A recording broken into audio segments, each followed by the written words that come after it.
Hey guys, என்ன காட்டு உலகன்னு பார்க்குறீங்களா? என்னம்மா நீ ஊர் விட்டு ஊர் போய் தொலைஞ்சு போயிட்டு அப்படின்னு நீங்கள் கேட்கலாம். அப்படி இல்லைங்க, நான் லாஸ்ட்டாக போட்ட வீடியோட கண்டினியூஷன் தாங்க இந்த வீடியோ. இந்த வீடியோ நம்ம என்ன பார்க்க போகிறோம் பார்த்தீங்கன்னா, நான் லாஸ்ட் டைம் சொல்லியிருப்பேன் எங்களை 4 டீமாக பிரிச்சிருக்காங்கன்னு. நான் வந்து ஏ டீமுங்க. எங்களை எங்கே கூப்பிட்டு போகிறாங்க பார்த்தீங்கன்னா, எல்லா டீமையும் ஒவ்வொரு பிளேஸ் கூப்பிட்டு போகிறாங்க. சுமார் 1 மணி நேர பயணத்துக்கு அப்புறம் எங்களை கூட்டிகிட்டு போனாங்க வள்ளுவர் குளம் லேக். இந்த இடத்துக்கு இன்னொரு பேர் இருக்குங்க, அதான் பட்டர்ஃப்ளை பார்க். பார்த்தீங்களா இவ்வளோ பேர் கட்டாமச்சு நிற்க வச்சிருக்காங்கன்னு. ஏ டீம்லேயே மொத்தம் ஒரு 500 பேர்த்துக்கு மேலே இருப்பாங்கங்க. 500 ஆகிட்டாங்க கணக்கு தப்பாக சொல்ல நினைக்கிறேன். எவ்வளோ பேர் இருக்காங்கன்னு தெரியலங்க, ஆனால் நிறைய பேர் இருக்காங்க. 1 by 1 நாங்கள் லைனாக உள்ளே போக ஆரம்பிச்சிட்டாங்க. ஆனால் அங்கே இருக்கிற எந்த ஒரு கட்டாமூச்சிக்கும் நம்ம வந்து என்ன சொல்கிறது, டிஸ்டர்ப் பண்ணக்கூடாது. கண்ணில் பார்க்குறோமா, கண்ணாக ரசிக்கிறோமா, அதோட தொட்டு பார்க்கலாம். அதெல்லாம் நம்ம எந்த ஒரு சீன்ஸில் படக்கூடாது. அப்போ நம்ம அடிச்சு போய் தத்திடுவாங்க. அப்புறம் சுற்றி பார்த்தீங்கன்னா மரம் செடி கொடி எனக்கு தெரிஞ்சது என்னமோ அதில் மூங்கில் மரம் மட்டும் தான் தெரிஞ்சு, வேறு எந்த மரமும் எனக்கு தெரிஞ்ச மரம் மாதிரியே தெரியல.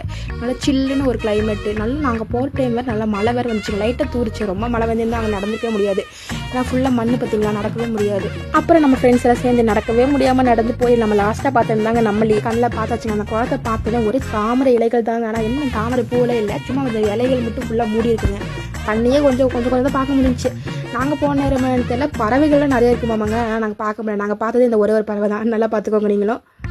போது பார்த்த வரைக்கும் போது எல்லாம் ஊர் போய் சேரலாம் சாமி சொல்லிட்டு எல்லாத்தையும் கூப்பிட்டு அப்படி ரயில்வே ஸ்டேஷன் போய் எங்களுக்கான ட்ரெயினில் ஏறி உட்காந்துட்டு அப்படி எங்கள் மேம் ஆளுக்கு ஒரு பப்ஸாங்க கொடுத்தாங்க. அதையும் சாப்பிட்டுட்டாங்க. டாட்டா பை சொல்லி இந்த வீடியோ முடிச்சுக்கிறேங்க. பாய்.